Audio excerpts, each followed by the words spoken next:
Hello divine souls, बहुत दिनों के बाद मैं वीडियो बना रही हूँ। और इस वीडियो में आपको बताना चाहूँगी कि अ, अभी फुल मून आने वाला है। यानी आज 12 तारीख है, तो कल जो है फुल मून है। और इस फुल मून पर अ, फुल मून क्या, फुल मून से पहले ही बहुत सारे लोग जो है ना आपकी एनर्जी को डाउन करने की कोशिश में लगे हुए हैं कि किस तरीके से आपकी एनर्जी को डाउन किया जा सके। वो एयर के माध्यम से भी आपकी एनर्जी डाउन कर सकते हैं। सबसे ज़्यादा एनर्जी डाउन करने की वजह जो होती है आपका इंटरनेट होता है। इंटरनेट के माध्यम से बहुत सारी ऐसी चीज़ें दिखाई जाती हैं, बहुत सारी ऐसी चीज़ें प्रोवाइड की जाती हैं आपके सामने, ताकि आपकी एनर्जी लेवल डाउन हो सके। तो इस बात को ध्यान में रखें कि किस किस चीज़ को आपको रिसीव करना है, किस चीज़ को नहीं रिसीव करना है। ये बहुत ही ज़्यादा इंपॉर्टेंट है।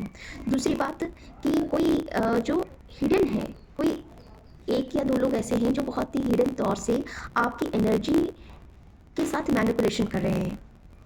और वो अपना मतलब मास्क जो है ना अभी हटाकर उन्होंने नहीं वो आए हैं।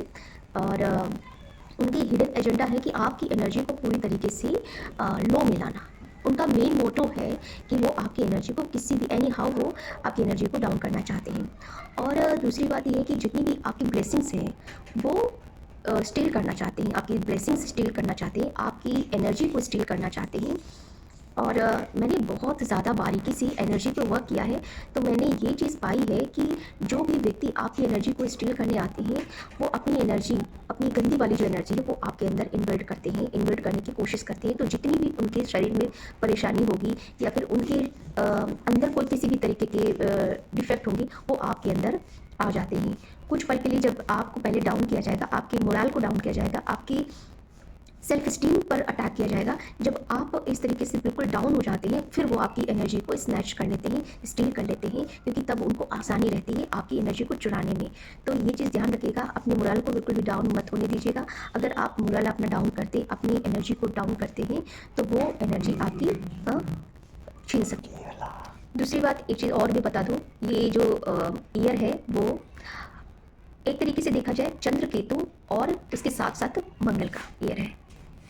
2 नंबर जो होता है, चंद्र केतु बुध और शनि, शनि नहीं, चंद्र केतु चंद्र केतु मंगल और बुध, इन ग्रहों का प्रभाव आपकी इस ईयर में रहने वाला है। तो जिनकी कुंडली में ये ग्रह बलवती हैं, तो उनका जो अंदर का जो सिस्टम है, इनर जो सोल है आपकी, वो बैलेंस में रह सकती है। और जिनका ये ग्रह जो है ना मजबूत नहीं है, तो उनमें थोड़ी सी प्रॉब्लम आ सकती है। चंद्र जो है ना आपका मन है, और मन अगर बैलेंस होगा तो आपको चंद्र से रिलेटेड जितनी भी ब्लेसिंग्स है ना वो मिलेंगी। दूसरी बात, 2 नंबर चंद्रमा का होता है, और 2 to 4 नंबर राहु का होता है। जब चंद्र राहु मिलती है, जब एक्सेसिव आप किसी भी चीज़ को करने लग जाते हो, तो फिर वो क्या होता है, भ्रम की स्थिति उत्पन्न हो जाती है। कहते हैं ना, ओवर थिंकिंग जब होती है ना, तो हम बहुत सारी चीज़ों को एब्जॉर्व कर लेते हैं अपने अंदर है, तो ये वाली कंडीशंस हो जाती हैं। अब इसी के साथ ट्रांसफॉर्मेशन भी होता है, क्योंकि जब आप बहुत सारी चीज़ों को एब्जॉर्व करते हो, तो वो एनर्जी अटैक जो है ना वो आपको डिस्टर्ब कर देता है। और अगर आपने अपने चंद्र, राहु, केतु और मंगल को बैलेंस कर लिया, तो आपके लिए ह्यूज अबंडेंस जो है ना वो आ सकती है। तो पहले, सबसे पहले तो ये जानिए आपका जो मन है वो क्या है। आपका मन जो है वो राहु है, और आपकी आत्मा जो है वो केतु है। जब आपका मन और आत्मा अलाइंड होंगे, तो आप बैलेंस में आ जाओगे। और उस ड्यूरेशन में जो आपके अंदर जो पावर आपको मिलेगी, वो आपका मंगल है, आपकी एनर्जी आपका मंगल है। और उसके आधार पे जब आप कोई कार्य करोगे, तो आप बैलेंस तरीके से जितनी भी चीज़ें करोगे, वो आपको एक प्रॉस्पेरिटी के तौर पर आपको मिलती रहेगी। तो यहाँ पर ये सारी चीज़ें ध्यान देने योग्य हैं कि हमें अपने चंद्र, राहु, केतु और मंगल और बुध, साथ में बुध की भी यहाँ पर एनर्जी मिलती है। बुध हमारे जीवन में क्या करता है, वेल्थ को और खूबसूरती को, और साथ ही साथ ट्रांसफॉर्मेशन, 5 नंबर ट्रांसफॉर्मेशन का होता है। तो 5 नंबर आपके जीवन में अगर आप बैलेंस होगे, तो आपके जीवन में पॉजिटिव ट्रांसफॉर्मेशन आता है। और जब आप नेगेटिव होते हो, तो आपके जीवन में नेगेटिव ट्रांसफॉर्मेशन आता है। आपको dark night of the soul period से भी गुजरना पड़ सकता है, अगर आप का बुध जो है नेगेटिव हो गया है। तो यहाँ पे ये सारी चीज़ें ध्यान देने योग्य है कि ये जो वर्ष पूरा ओवरऑल देखा जाए तो ये वर्ष जो है ना मंगल का है, लेकिन अगर हम इसको तो डिवाइड करके देखें तो ये वर्ष जो है ना चंद्र, राहु, केतु और साथ साथ में बुध का, और उसके साथ में जो है ना पूरी ओवरऑल एनर्जी जो है मंगल की बनकर के आती है। तो मंगल सब कुछ हो सकता है जब ये जो प्लैनेट है वो आपके बैलेंस में आ जाएंगे। अब मैं आपको बताती हूँ कि बहुत सारे लोगों का सवाल होता है कि जो आत्मा और मन में क्या अंतर है। मैं आपको बताती हूँ, जो हमारे शरीर में जो प्राणवायु है जिसके द्वारा हम जीवित रहते हैं, जब वो हमारे मस्तिष्क में प्रभावित होती है तो वो मस्तिष्क हमारा मन बन जाता है, और वही प्राणवायु जब हमारे हृदय में वास करती है तो वो हमारी आत्मा होती है। और जब हमारा हृदय हमारे मस्तिष्क से अलाइन हो जाता है तो हम माइंड बॉडी सोल से अलाइन हो जाते हैं, हमारा मन जो है, हमारी आत्मा एक हो चुके हैं, और तब हम जो डिसीजन लेते हैं तो वो डिसीजन होते हैं वो हमारे परफेक्ट डिसीजन होते हैं, और फिर उसमें किसी भी तरीके की कोई संदेह की गुंजाइश नहीं होती है, क्योंकि आपकी आत्मा जो है वो पुंज है, प्रकाश का पुंज है जो आपको रोशनी देता है। और आपका जो माइंड है जिसमें प्राणवायु मन के माध्यम से जो है ना कार्य करता है, तो वो अगर स्थिर होता है, संतुलित होता है, तो हम सही तरीके से एक्शन लेते हैं।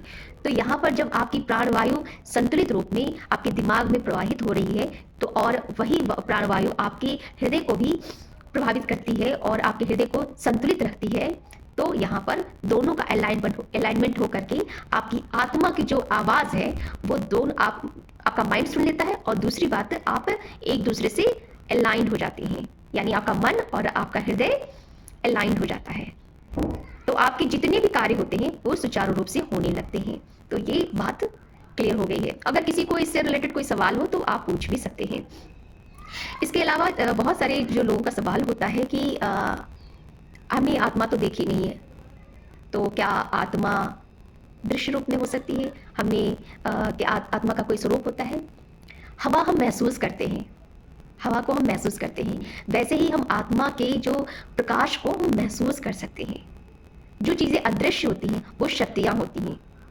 दृश्य चीज़ों में उतनी शक्ति नहीं होती है जितनी अदृश्य चीज़ों में होती है। जितनी भी अदृश्य चीज़ें हैं वो हमारे जीवन की वो महान शक्तियाँ हैं जिनके माध्यम से हम बहुत कुछ अपने अंदर विकसित कर सकते हैं, अपनी आंतरिक यूनिवर्स, आंतरिक ब्रह्मांड में जो है ना बहुत सारी चीज़ों को खोज सकते हैं। तो ये सारी चीज़ें मैंने लोगों के जो व्यूज़ देखे हैं, बहुत सारी वीडियोस देखी हैं, उनके माध्यम से मैंने ये बताने का प्रयास किया है।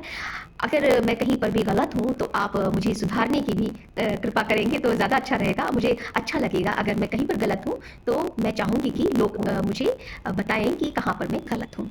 वैसे मैं अपने अनुभव के आधार पर यहाँ पर वीडियोज़ बनाती हूँ और आप लोगों को बताने की कोशिश करती हूँ। जो भी मैंने अपने जीवन में अनुभव किया है उस अनुभव के आधार पर ही मैं सारी वीडियोस बनाती हूँ। तो एक चीज़ में, जैसे कि मैं वीडियोस में अपनी इस वीडियो में बता रही थी कि एनर्जी का मैनिपुलेशन, जब लोग एनर्जी का मैनिपुलेशन करते हैं तो जितनी भी परेशानियाँ, जितनी भी रोग व्यथा जो भी कुछ उनके अंदर होती है वो आपके अंदर पुट कर सकते हैं और फिर आप लो में जा सकते हैं। और ये मैंने चीज़ अपने जीवन में एक्सपीरियंस की है, तभी उसी बेसिस पे मैं आपको बता रही हूँ। तो जितने भी लोगों से हम एनर्जी गेन करते हैं, पॉजिटिव और नेगेटिव दोनों तरीके की एनर्जी होती है, तो उन एनर्जी का प्रभाव हमारे जीवन पर पड़ता ही पड़ता है, और वो एनर्जी हमें जो है फायदा भी पहुंचाती है और नुकसान भी पहुंचाती है। कहा जाता है कि हम हर किसी से आशीर्वाद नहीं ले सकते हैं, क्योंकि पता नहीं होता है कि उस व्यक्ति की एनर्जी किस तरीके की है।